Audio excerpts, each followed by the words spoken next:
Es muy importante tener en cuenta la relación que hay entre los pensamientos, las emociones, los bioquímicos de nuestro cuerpo y nuestras actitudes.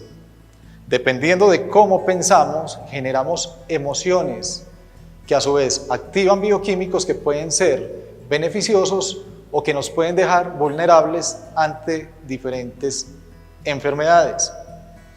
Ese es el tema de hoy, las enfermedades psicosomáticas. Estamos en un nuevo programa de En tu Mente.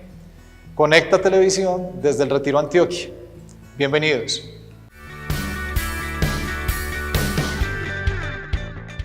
El concepto psicosomático tiene la siguiente raíz. Psico significa mente, somático, soma significa cuerpo, lo cual quiere decir que nuestra mente tiene un efecto sobre nuestro cuerpo. Desde las neurociencias se deduce que el 85% de las enfermedades son de carácter psicosomático, o sea, tienen un origen en nuestra mente y se somatizan en nuestro cuerpo. El 85% de las enfermedades son de carácter infeccioso, un virus que entró a nuestro organismo y que se reproduce dentro de él.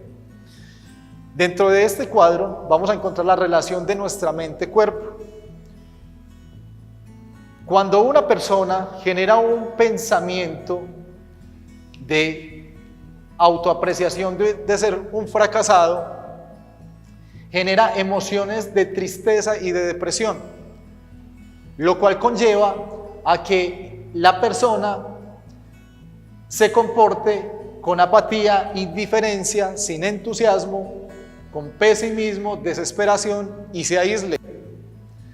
Diferentes estudios han demostrado que las personas que presentan enfermedades en órganos como pulmones, piel, colon, corazón, intestino delgado, han sido personas que han desarrollado emociones de tristeza y de depresión, lo cual ha conllevado a que incremente en su cuerpo un bioquímico denominado cortisol que adormece el sistema inmunológico, permitiendo que esos órganos sean muy vulnerables.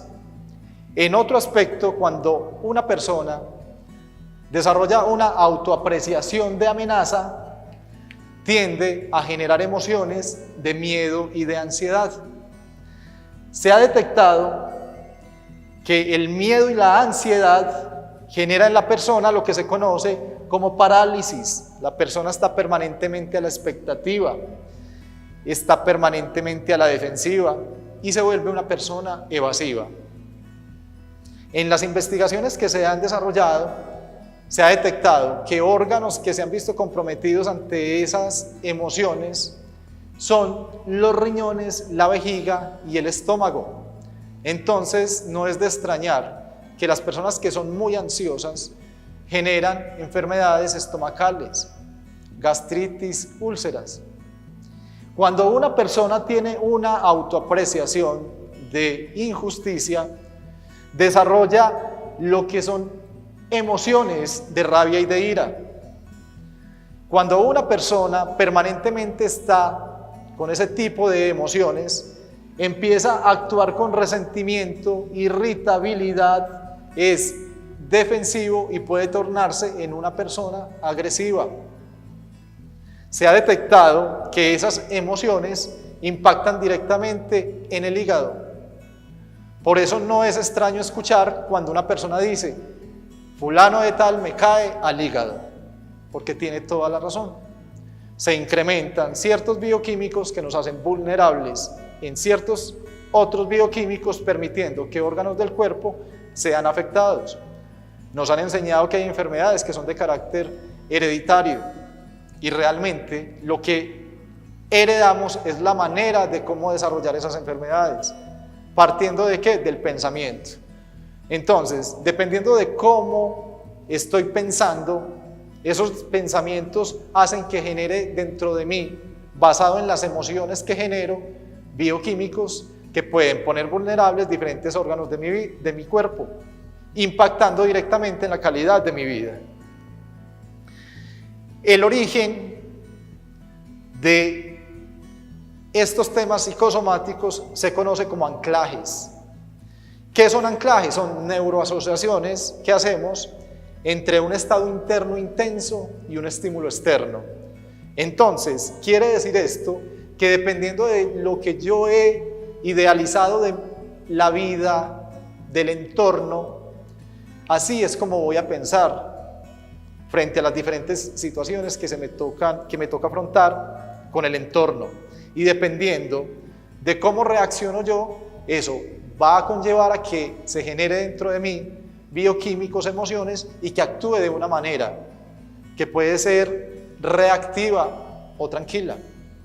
Esto tiene orígenes en los estudios de condicionamientos de Iván Pavlov. Lo que este señor hizo en el laboratorio fue que tenía un perro en una jaula, y a este perro, cuando le llevaba la comida, el perro, antes de que se la entregara, empezaba a salivar, a generar saliva abundante. Pavlov, al detectar esto, vio una oportunidad de empezar a generar dentro del perro un condicionamiento. Y lo que hacía antes era solamente entregarle la comida. Después le entregaba la comida y mientras el perro comía le tocaba una campana. Lo hizo así en varias ocasiones. Luego simplemente tocaba la campana sin darle alimento al perro y este automáticamente empezaba a salivar, a generar abundante saliva, porque inconscientemente había relacionado el sonido de la campana con alimentarse y su cuerpo reaccionaba inconscientemente generando salivación, o sea, preparando su sistema digestivo para el alimento que le iba a llegar. De hecho, luego de que el perro terminaba de comer, nuevamente Pavlov tocaba la campana y su sistema digestivo también se activaba. Basados entonces en esos condicionamientos se han desarrollado múltiples aspectos que han sido tomados, por ejemplo, en el neuromarketing, para empezar a activar en nosotros una gran cantidad de anclajes, de estímulos. Un ejemplo es cuando un niño está aprendiéndose una poesía para ir a decirla frente a todo el grupo. El niño va y aprende por repetición. Esto empieza a generar en él, si ese proceso educativo no es agradable para él, empieza a generar en él ansias. Y el niño está muy ansioso por querer ir a transmitir esa información ante todos sus compañeros. Pero entonces imaginémonos que el niño va a decir la poesía en un auditorio.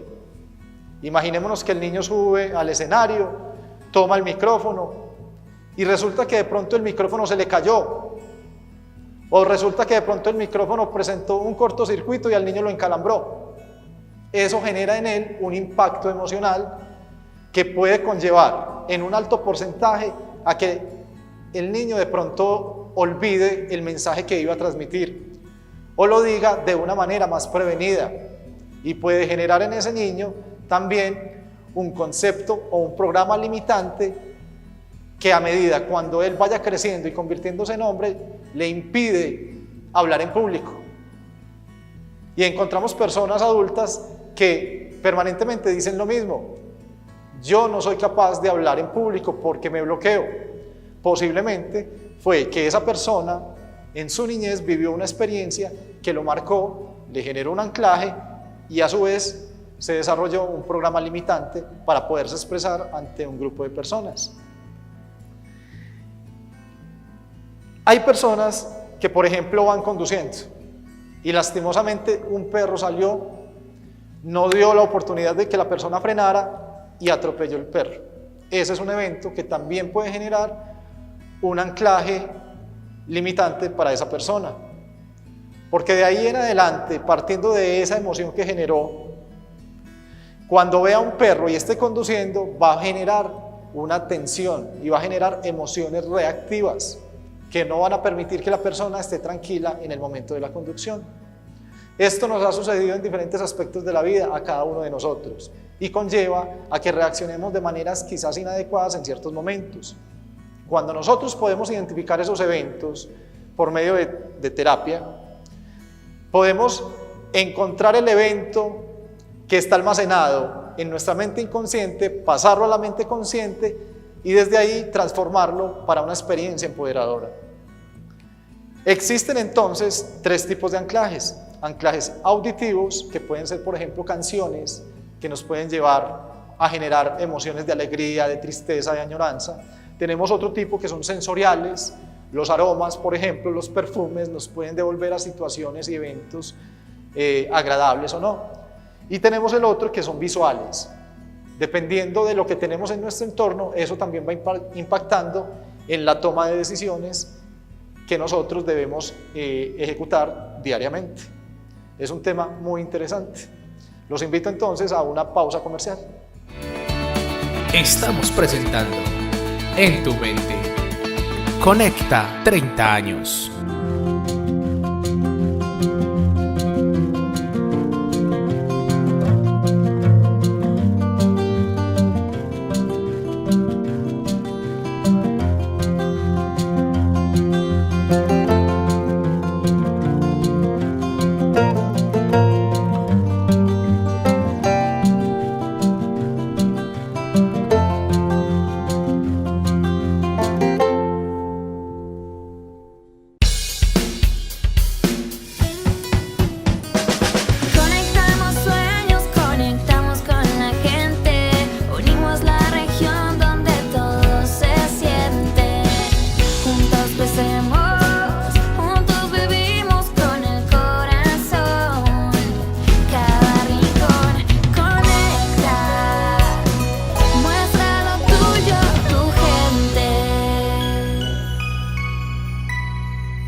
Conecta informa.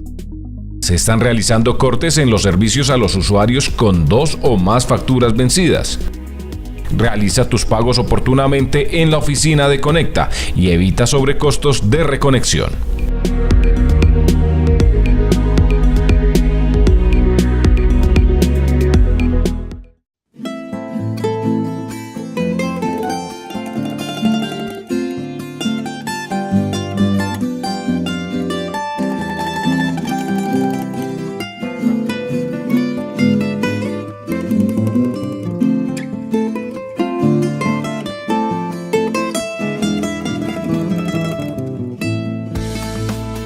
Regresamos con En tu mente. Conecta 30 años. Muy interesante el tema de hoy. De verdad que las enfermedades son algo que a todos en algún momento de nuestras vidas nos acongoja. Pero es muy importante cuando empezamos a entender cuál puede ser su origen, porque si empezamos a actuar en pro de esa mentalidad y de esa manera de actuar, podemos minimizar el riesgo de adquirir muchas enfermedades.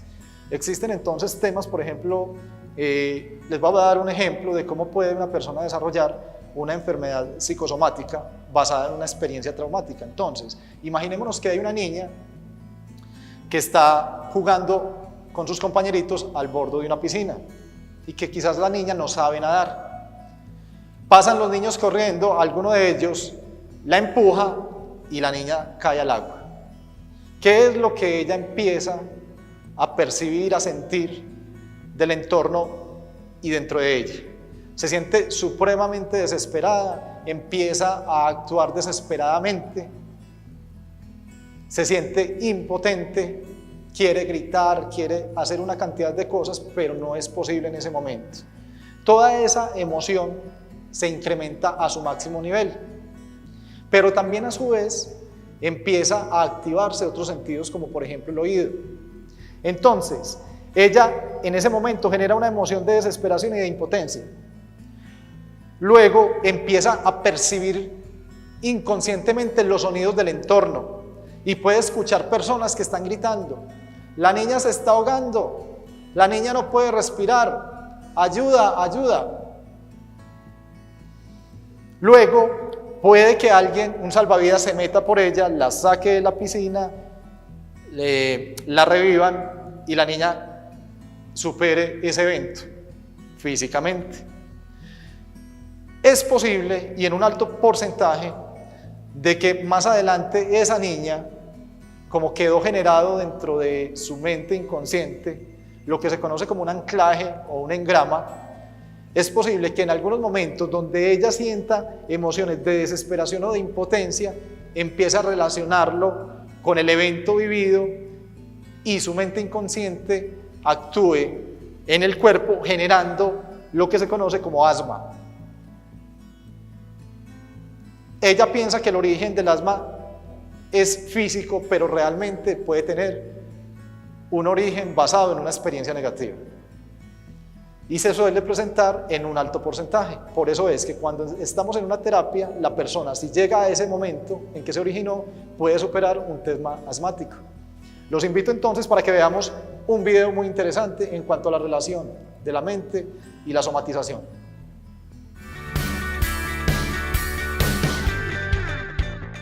El cuerpo, como todo en la vida, es un espejo de nuestras ideas y creencias. El cuerpo está siempre hablándonos, solo falta que nos molestemos en escucharlo. Cada célula de su cuerpo responde a cada una de las cosas que usted piensa y a cada palabra que dice. Cuando un modo de hablar y de pensar se hace continuo, termina expresándose en comportamientos y posturas corporales, en formas de estar y de malestar. La persona que tiene continuamente un gesto ceñudo no se lo creó teniendo ideas alegres ni sentimientos de amor. La cara y el cuerpo de los ancianos muestran con toda claridad la forma en que han pensado durante toda una vida. ¿Qué cara tendrá usted a los 80 años? El sufrimiento físico nos da una pista sobre cuál es el dominio de la vida en que nos sentimos culpables. El grado de daño físico nos permite saber hasta qué punto era severo el castigo que necesitábamos, y a cuánto tiempo debíamos estar sentenciados. Los oídos representan la capacidad de oír. Cuando hay problemas con los oídos, eso suele significar que a uno le está pasando algo de lo que no se quiere enterar. El dolor de oídos indica que lo que se oye provoca enfado. Los ojos representan la capacidad de ver, y cuando tenemos problemas con ellos eso significa, generalmente, que hay algo que no queremos ver, ya sea en nosotros o en la vida, pasada, presente o futura. ¿No estará usted negando algo que suceda en su presente? ¿Qué es lo que no quiere enfrentar? ¿Tiene miedo de contemplar el presente o el futuro? Si pudiera ver con claridad, ¿qué vería que ahora no ve? ¿Puede ver lo que está haciéndose a sí mismo? Sería interesante considerar estas preguntas. Los dolores de cabeza provienen del hecho de desautorizarnos a nosotros mismos. La próxima vez que le duela la cabeza, deténgase a pensar cómo y cuándo ha sido injusto con usted mismo. Perdónese, no piense más en el asunto, y el color de cabeza volverá a disolverse en la nada de donde salió. Las migrañas o jaquecas se las crean las personas que quieren ser perfectas y que se imponen a sí mismas una presión excesiva. En ellas está en juego una intensa cólera reprimida. Es interesante señalar que casi siempre una migraña se puede aliviar masturbándose, si uno lo hace tan pronto como el dolor se inicia. La descarga sexual disuelve la tensión y, por lo tanto, el dolor. Tal vez a usted no le apetezca masturbarse en ese momento, pero vale la pena probarlo. No se pierde nada. El cuello y la garganta son fascinantes porque es mucho lo que pasa en esa zona. El cuello representa la capacidad de ser flexibles en nuestra manera de pensar, de ver los diversos aspectos de una cuestión y de aceptar que otras personas tengan puntos de vista diferentes. Cuando hay problemas con el cuello, generalmente significan que nos hemos atrincherado en nuestro concepto de una situación. La garganta representa nuestra capacidad de defendernos verbalmente, de pedir lo que queremos, de decir yo soy, etc. Cuando tenemos problemas con ella, eso significa generalmente que no nos sentimos con derecho a hacer esas cosas. Nos sentimos inadecuados para hacernos valer. El dolor de garganta es siempre enfado. Si además hay un resfriado, existe también confusión mental. La laringitis significa generalmente que uno está tan enojado que no puede hablar. La amigdalitis y los problemas tiroideos no son más que creatividad frustrada, incapaz de expresarse. El corazón representa el amor, y la sangre el júbilo. El corazón es la bomba que, con amor, hace que el júbilo circule por nuestras venas. Cuando nos privamos del amor y el júbilo, el corazón se encoge y se enfría, y como resultado, la circulación se hace perezosa y vamos camino de la anemia, la angina de pecho y los ataques cardíacos. Pero el corazón no nos ataca. Somos nosotros los que nos enredamos hasta tal punto en los dramas que nos creamos que con frecuencia dejamos de prestar atención a las pequeñas alegrías que nos rodean. Nos pasamos años expulsando del corazón todo el júbilo, hasta que, literalmente, el dolor lo destroza. La gente que sufre ataques cardíacos nunca es gente alegre. Si no se toma el tiempo de apreciar los placeres de la vida, lo que hace es prepararse un ataque al corazón. El estómago se lo traga todo, digiere las ideas y experiencias nuevas que tenemos. ¿Qué, o quién, es lo que usted no puede tragar? ¿Y lo que le revuelve el estómago?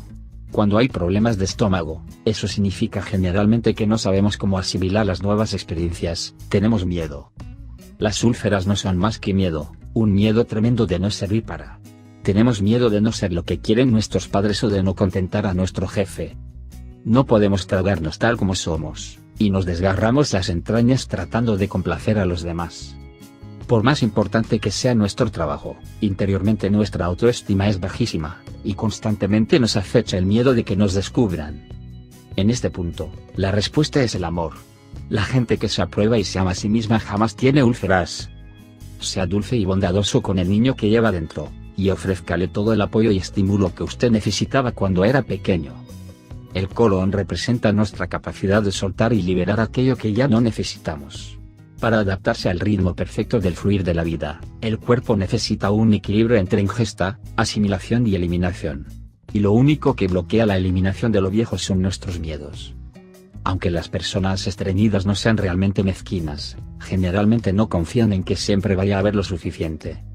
Se aferran a relaciones antiguas que las hacen sufrir, no se animan a deshacerse de prendas que guardan desde hace años en el armario por temor a necesitarlas algún día, permanecen en un trabajo que las limita o no se permiten jamás ningún placer porque tienen que ahorrar para cuando vengan días malos. ¿Acaso revolvemos la basura de anoche para encontrar la comida de hoy?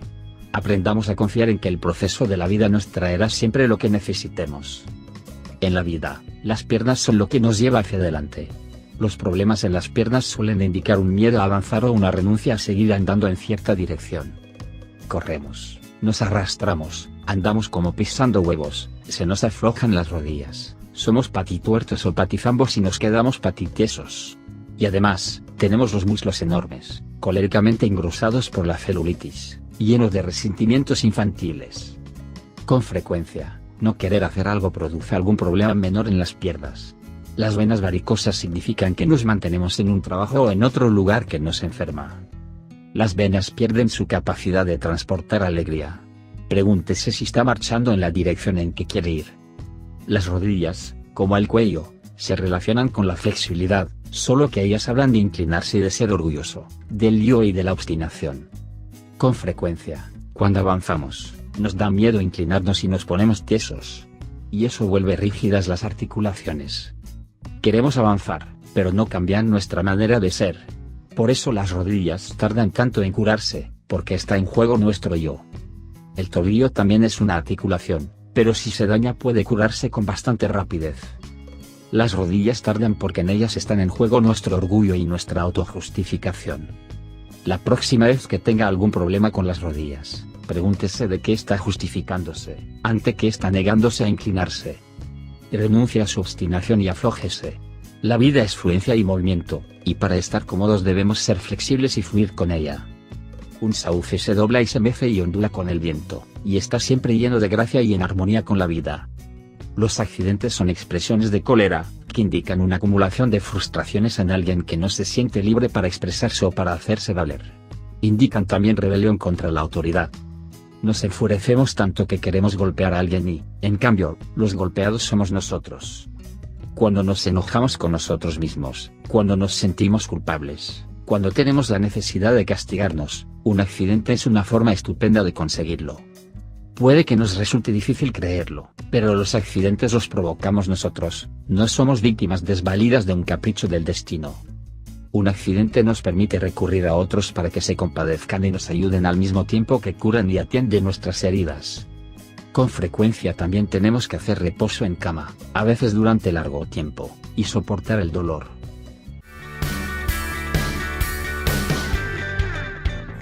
Un video muy interesante. De verdad que cuando nosotros podemos empezar a controlar esa parte mental y lo podemos ir complementando, por ejemplo, con el tema de una respiración adecuada, con actividad física, con el estarnos estableciendo permanentemente metas y objetivos a corto, mediano y largo plazo, podemos generar un impacto muy grande en nuestras vidas. Cuando nosotros impactamos positivamente en nuestras vidas, nos convertimos también en un pilar fundamental de bienestar para las personas que nos rodean.